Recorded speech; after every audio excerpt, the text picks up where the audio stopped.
He didn't think of it as disappearing at first. At the beginning, it felt like a pause, the kind that happens when two adults with lives get momentarily busy. The conversations had been fluid, measured, unforced. There was curiosity, attraction, and a sense of momentum that didn't need to be announced to be felt. Then the pause stretched. Messages stopped landing. Time widened around the absence. Days passed, then weeks, and the silence hardened into something with shape and weight. He noticed the subtle shift inside himself before he admitted what was happening externally. Attention that had been reciprocal was now one-sided. Energy that had been matched was now moving into empty space. He didn't chase. Not because he was performing restraint, but because something in him understood that reaching into a void teaches the void nothing and diminishes the hand that reaches. Still, the absence registered. Silence is not neutral when it arrives uninvited. It carries information. During those weeks, the mind did what it always does when certainty is removed without explanation. It searched for meaning. It replayed conversations, scanned for errors, imagined alternate interpretations. This is not weakness. It is pattern recognition under uncertainty. The male mind, particularly when invested but not yet anchored, tries to restore coherence. He asked himself if he had been too available, too reserved, too direct, too calm. Each question was an attempt to regain control over an outcome that had already escaped his influence. What he resisted, quietly and deliberately, was the impulse to outsource his self-respect to her response. He did not send follow-up messages masked as politeness. He did not seek closure from someone who had not offered presence. Instead, he returned to structure, work, training, friendships, routines that existed before her and would exist after. This wasn't a strategy, it was alignment. Life continued because it had to, not because he was trying to prove something. By the third week, the emotional charge began to dissipate. Not fully, but enough for clarity to re-enter the frame. Absence, when prolonged, answers questions without speaking. Someone who values access does not risk losing it casually. Someone who respects time does not treat it as disposable. These realizations were not framed as judgments against her, but as observations. He wasn't angry. Anger would have implied entitlement. He was adjusting his internal ledger. Investment that is not met is recalibrated downward if one intends to remain psychologically solvent. This is where many men falter, confusing patience with self-abandonment. He didn't. He allowed the connection to degrade naturally in his mind, not out of bitterness, but out of accuracy. Then, just as emotional equilibrium was restoring itself, the message arrived. It was casual, disarmingly so. No acknowledgement of the gap, no reference to the silence, no bridge between then and now. Just a light re-entry, as if continuity had never been broken. In that moment, something important happened internally. His nervous system responded before his thoughts did. There was a flicker of relief, subtle but unmistakable. The human brain is wired to register the return of a previously withdrawn stimulus as reward. The absence had created tension. Her reappearance promised resolution. This is where the test begins, though most men don't recognize it as such. They experience it as opportunity to reconnect, to explain, to reclaim what felt prematurely lost. But psychologically, this moment is not about her interest. It is about his standards. The casual tone was not warmth. It was a probe. Her behavior was not random. It followed a predictable psychological pattern rooted in optionality and ego regulation. When someone disappears without explanation and returns without acknowledgement, they are attempting to bypass accountability while preserving access. This is not inherently malicious. Often, it is unconscious. She had regulated her internal state elsewhere through distraction, attention from others, or emotional distance. Now, for reasons unrelated to him, she sought re-engagement. The casual approach served a purpose. If he accepted it without friction, it would confirm that no repair was necessary, that the rupture had no cost. In power dynamics, what goes unaddressed becomes permissible. What becomes permissible becomes repeated. For him, the confusion was not about whether to reply, but about what the reply would say about him. Not to her, but to himself. Men often misinterpret these moments because their attention shifts outward instead of inward. They ask, "What does this mean?" instead of, "What does this require of me?" The meaning of her return was already clear in its form. A return without acknowledgement communicates that the relationship is being framed as low stakes and non-binding. It suggests that access is assumed, not earned. If he responded with enthusiasm, he would be agreeing to that frame. If he responded defensively, he would be signaling emotional dependency. Neither option preserved leverage or self-respect. What complicated the moment was the emotional residue of the silence. Relief is dangerous when it overrides discernment. The brain interprets the end of uncertainty as positive, regardless of the quality of what replaces it. This is why men often feel a surge of validation when a woman returns after disappearing. It feels like confirmation of worth, even though worth was never actually assessed. Her return did not evaluate him, it evaluated availability. The ego wants to believe it was chosen. The reality is usually simpler and less flattering. She reached out because she could, because access had not yet been revoked, because the door was still open, even if only conceptually. Another trap emerged quietly: curiosity. Where had she been? What had happened? Was there someone else? Curiosity masquerades as a desire for understanding, but psychologically, it often serves as a hook back into engagement. Seeking answers keeps emotional investment alive. It reopens the channel. The problem is not asking questions. It's asking them from a position of lowered standards. When curiosity overrides boundaries, it teaches the other person that explanation is optional and interest is guaranteed. He felt the pull of this curiosity and recognized it for what it was: an invitation to re-enter a dynamic that had already demonstrated instability. The situation was now reframed, not as a romantic opportunity, but as a diagnostic event. Her behavior provided information, not about her feelings, but about her relational habits. Not about attraction, but about respect. Attraction without respect is volatile. It burns hot and disappears fast. Respect creates consistency. The absence, followed by a casual return, suggested a tolerance for asymmetry. She was comfortable withdrawing without explanation and returning without repair. This didn't make her irredeemable, it made her predictable. And predictability, when observed early, is a gift if one is willing to receive it honestly. At this stage, his response mattered less than his internal alignment. The real question was whether he would allow relief, curiosity, or hope to negotiate his standards on his behalf.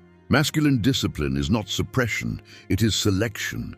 He did not need to punish or perform indifference. He needed to decide what level of access his life allowed and under what conditions. The silence she had created was not empty. It had clarified his baseline. If he moved forward, it would not be from hunger, fear of loss, or nostalgia. It would be from choice. And choice, when exercised calmly, is where power actually resides. He didn't respond immediately, not as a tactic, but because nothing in him felt rushed anymore. Time had already done its work. The urgency that once accompanied her messages was gone, replaced by a quiet neutrality. This pause wasn't strategic silence designed to provoke a reaction. It was the natural result of emotional recalibration. When investment drops, responsiveness follows. Men often confuse this with playing games, but it's not a game when the impulse to reply simply isn't there. It's alignment. He let the message sit, not because he wanted to punish her, but because his attention was no longer on standby. What he understood now, with clarity that only distance provides, was that leverage in these moments is not created by clever wording. It's created by internal position. Most men lose leverage long before they type a reply. They lose it in the instant they feel grateful for being contacted again. Gratitude towards someone who withdrew without explanation places you beneath them psychologically. It frames access as a gift rather than a mutual exchange. He was careful not to let that framing take root. Her message was information, not validation. It did not elevate her position in his life. It merely reintroduced a variable that would now be evaluated under stricter criteria. When he finally did respond, it was brief and unembellished. No warmth, no coldness, just presence without invitation. This kind of response is difficult for men who are still emotionally entangled because it offers no dopamine spike. It doesn't advance the fantasy. It doesn't collapse the distance either.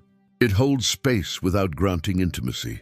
Psychologically, this communicates something precise. Access is not automatic, and engagement is conditional. Many women are unaccustomed to this because most men, once re-engaged, rush to re-establish momentum. They overcorrect for the absence, trying to make up for lost time. He did the opposite. He allowed the gap to remain until it was addressed. Her follow-up came faster than before. This is a common response when casual re-entry does not yield immediate reward. The nervous system senses a disruption in expected outcomes.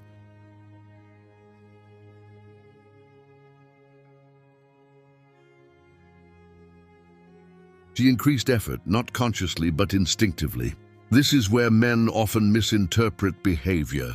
They see increased messaging as renewed interest, when in reality it is often a response to reduced access. Attention functions like a thermostat.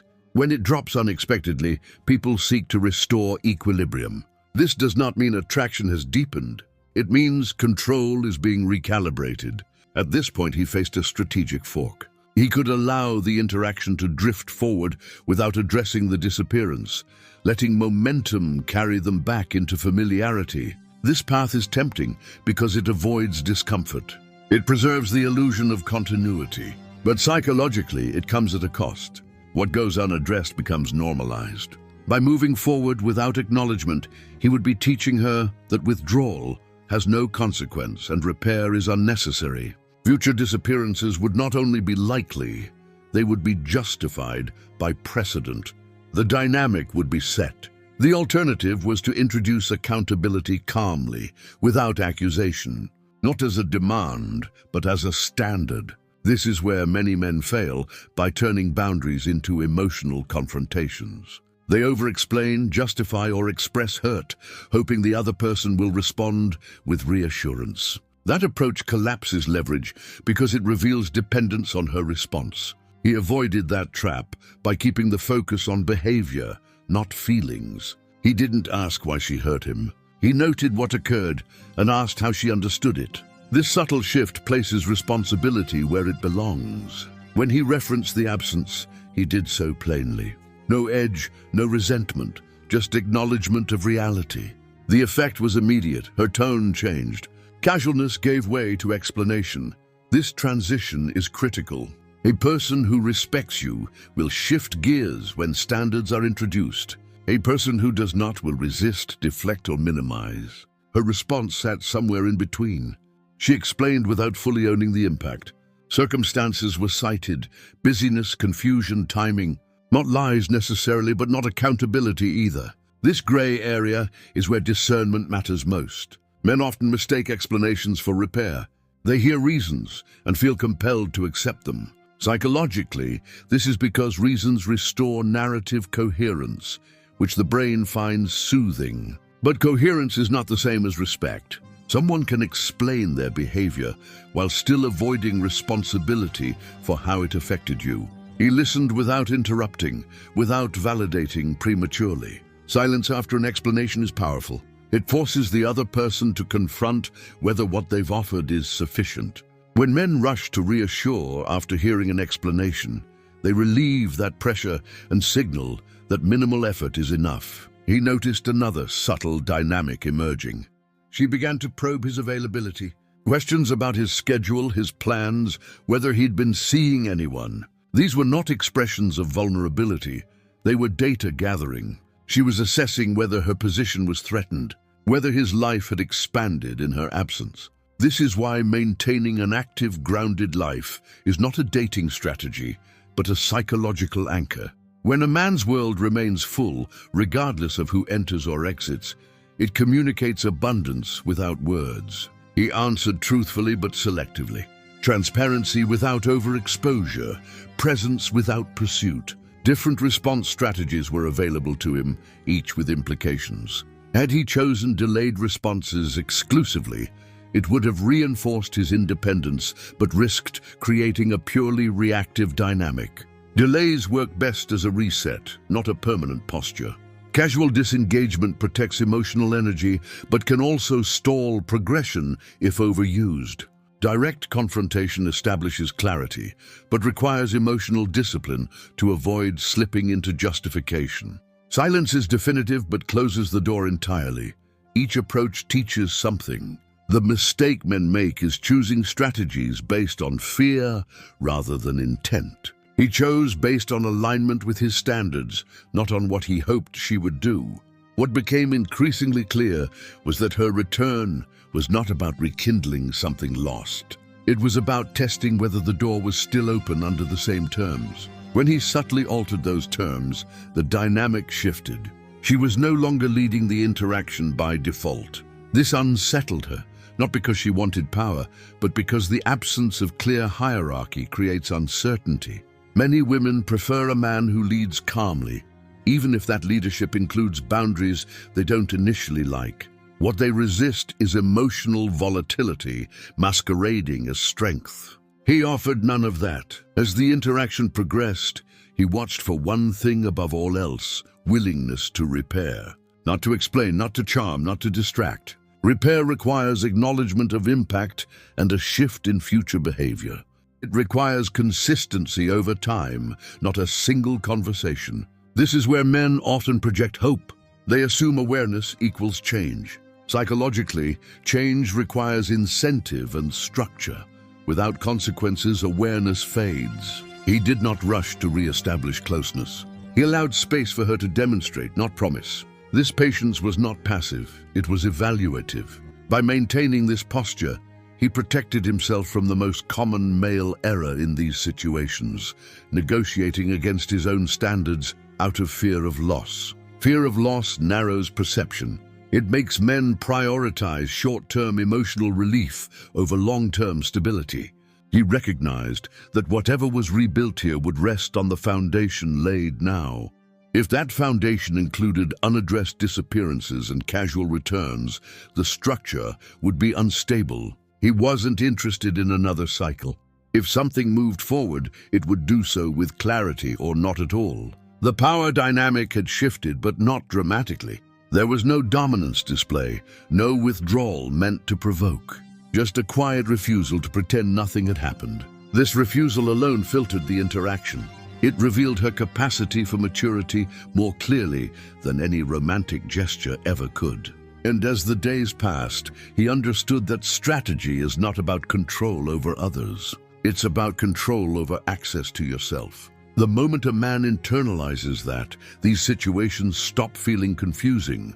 They become simple evaluations. And simplicity, in relational terms, is often the clearest form of strength. What ultimately mattered was not whether she stayed engaged or drifted again. That question had quietly lost its emotional charge. What mattered was what this moment revealed about him. Not the version of himself he presented, but the one making decisions when no one was watching, when outcomes were uncertain, and when self-respect competed with desire.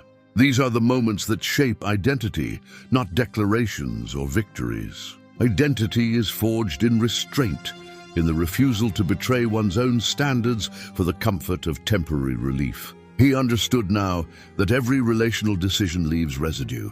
You either reinforce your internal authority or erode it. There is no neutral outcome. Men underestimate how quickly tolerated disrespect becomes internalized. The mind does not compartmentalize well. If you allow someone to disregard your time and return without consequence, you don't just teach them something about access. You teach yourself something about your own value. Repetition hardens these lessons. Over time, what begins as flexibility turns into self-doubt, and self-doubt quietly reshapes expectations. You begin to accept less, not because you believe you deserve less consciously, but because your nervous system has adapted to inconsistency. This is how self-worth is eroded, not through dramatic betrayals, but through small, repeated compromises justified as patience or understanding. He saw clearly now that masculine frame is not something you perform outwardly. It's not tone, posture, or timing. It's internal coherence. It's the alignment between what you believe you deserve and what you allow. When those are misaligned, anxiety fills the gap. When they are aligned, calm emerges. Calm is often misread as indifference, but it is actually certainty without urgency. He wasn't trying to teach her a lesson. He was protecting a structure within himself that, once damaged, takes far longer to rebuild than any relationship ever could. Walking away, emotionally or literally, is often framed as loss. But that framing only makes sense if the connection was actually offering stability, respect, and growth. When it isn't, walking away is not loss, it's conservation. Men who understand this stop clinging to potential and start responding to reality. Potential is seductive because it allows hope to override evidence. Reality, while sometimes disappointing, is honest. Her behavior had already answered the most important questions. Everything else was noise layered on top of that signal. He also recognized a deeper truth that many men avoid. Standards don't repel the right people, they filter out the wrong ones. When a man maintains clear boundaries without hostility, emotionally immature individuals experience discomfort. They feel constrained, evaluated, exposed. This discomfort is often projected outward as accusations of coldness or rigidity. But what they are reacting to is the absence of emotional access without accountability. Someone who is capable of intimacy does not fear standards. They welcome them because standards create safety and predictability. If she adjusted her behavior consistently, took responsibility without defensiveness, and demonstrated reliability over time, that would be information too. Standards are not walls, they are gates. But gates only matter if they are closed by default. When everything is open, nothing is valued. He was open to observing, not hoping. Hope requires emotional investment ahead of evidence. Observation requires patience and neutrality. One leads to fantasy. The other leads to informed choice. What he would no longer do was negotiate his identity to preserve connection. Men often confuse adaptability with strength. True adaptability requires a stable core. Without that core, adaptation becomes appeasement. Appeasement is not kindness. It's fear disguised as cooperation. He had seen where that path led in others and in earlier versions of himself. It led to resentment, to emotional exhaustion, to relationships where attraction existed without respect. That combination is corrosive. Desire without respect does not deepen. It destabilizes.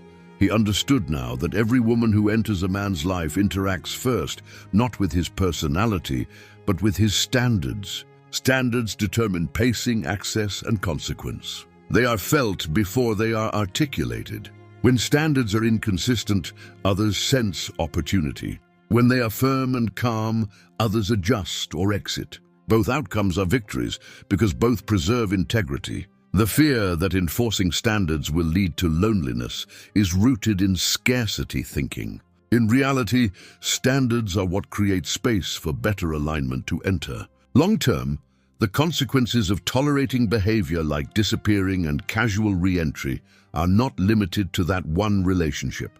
They bleed into future ones. You carry the imprint forward? You hesitate to assert needs. You preemptively lower expectations. You become guarded not because you are discerning, but because you are tired. This is how men become cynical.